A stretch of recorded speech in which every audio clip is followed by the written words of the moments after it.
Hey guys, what's going on? Today we are reviewing a new foundation. This is the L'Oreal True Match Super Blendable Foundation, which is also known as the True Match Liquid Foundation with SPF and Hyaluronic Acid. What a mouthful.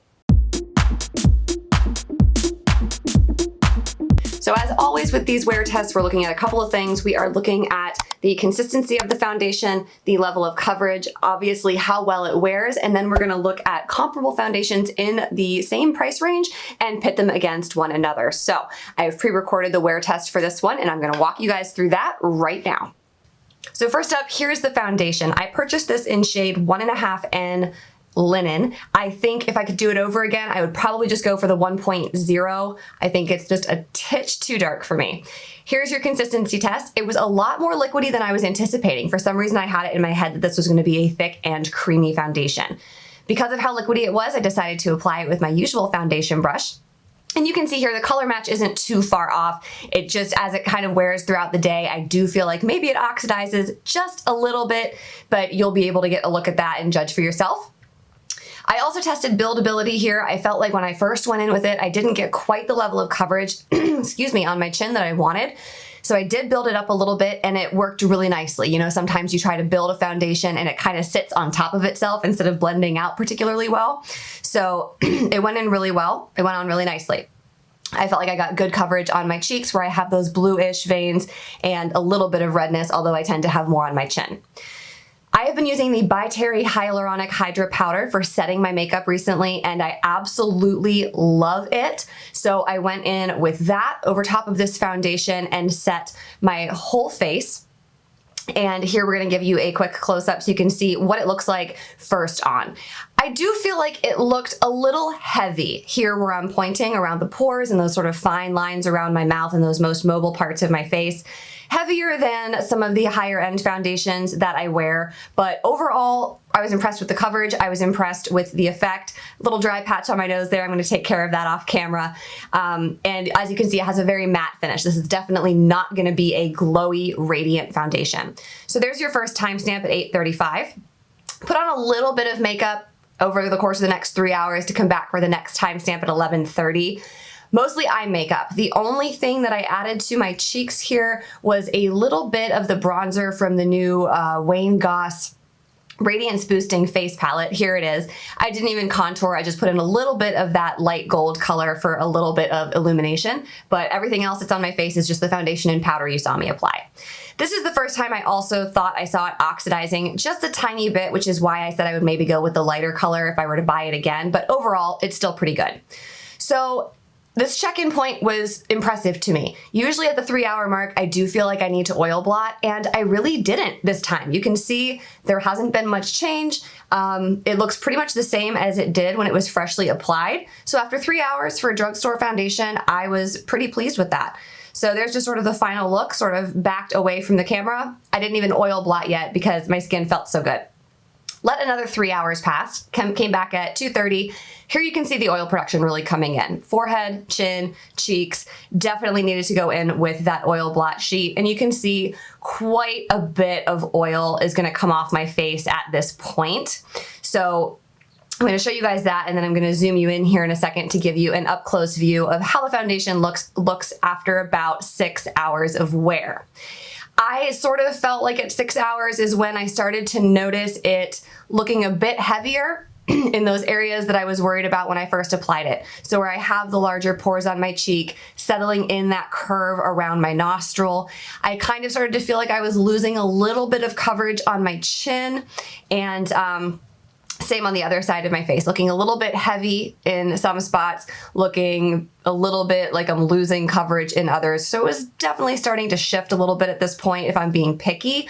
But again, from a few steps away, I still felt like it looked really beautiful overall. So I was still pretty happy with it, even at the 6-hour mark. So I think the next time I come back, it's gonna be another 3 hours. So shortly after 5:30. Here we go.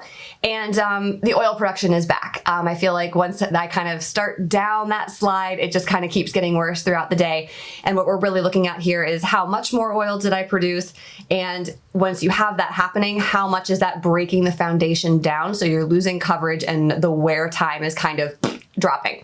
So here you can definitely see A lot of the coverage on my chin is gone. The redness is starting to come through, and I feel like it's starting to look a little cakey there around the nostril. And again, at that portion of my cheek where I have the larger pores and those fine lines around my mouth, it's really just kind of lost that beautiful finish that we started with at the beginning of the day. So I do go in and I oil blot here again. So this was 5:30. So this was what, 9 hours, I think? That sounds about right. Lots of oil coming off of me here, despite the quality of the powder that I used. But again, from a few paces away, it's still looking pretty good. Like, I'm not embarrassed about how my face looks. The next time I came back, it was just about after 7. Didn't make it another 3 hours because at this point I had that feeling of I need to get this off. Like, my face was kind of itchy. I could feel the makeup sitting on my face, which I hate. So I wanted to come in and just show you one more time at the 11-hour mark here what it's looking like, so you could see for yourself. It doesn't look like it's really deteriorated too much more from the 9-hour mark, but it definitely, at this point, coverage is depleting. It's definitely shifted. It's definitely settled. And just, I had that itch feeling on my face. Like, it was definitely time to sort of wrap it up and keep going. So there you can kind of see in those creases around my mouth, those fine lines, it really just started to not look very good. At this point, I definitely would have wanted to take everything off and sort of refresh, just start over fresh if I was going to be going out or doing anything where I would be seeing people up close. So you saw it applied really nicely. It went on and blended out beautifully. Definitely a medium to full coverage foundation. I don't think I mentioned that yet, but it's definitely a matte finish instead of a radiant glowy finish. Wearability wise, for a $14 foundation, $13, $14, something like that, I was impressed with it. I was impressed at the fact that I didn't feel oily even until the 6-hour mark. And then even at the 6-hour mark, when I started to blot, I didn't lose the coverage right away. It wasn't like the oil production started and the foundation ran off my face. Since I have oily skin, when I do these tests for you guys, I like to think about how much time does it take for my oil production to start breaking down that foundation. At 6 hours, it hadn't really started to deteriorate it too much yet. By 9 hours, it definitely was, you know, the foundation was losing the battle to the oil production in my skin. So wearability, really, really good. Coverage and finish, really, really pretty, very attractive foundation. Okay, so in terms of other foundations, in this price range, there is another one that I think I like just a little bit better. And that is the CoverGirl Plus Olay Simply Ageless Foundation. This one also has SPF and hyaluronic complex in it. So you're getting a pretty good apples to apples comparison here. This one comes in this little palette and it is sort of like a pressed cream.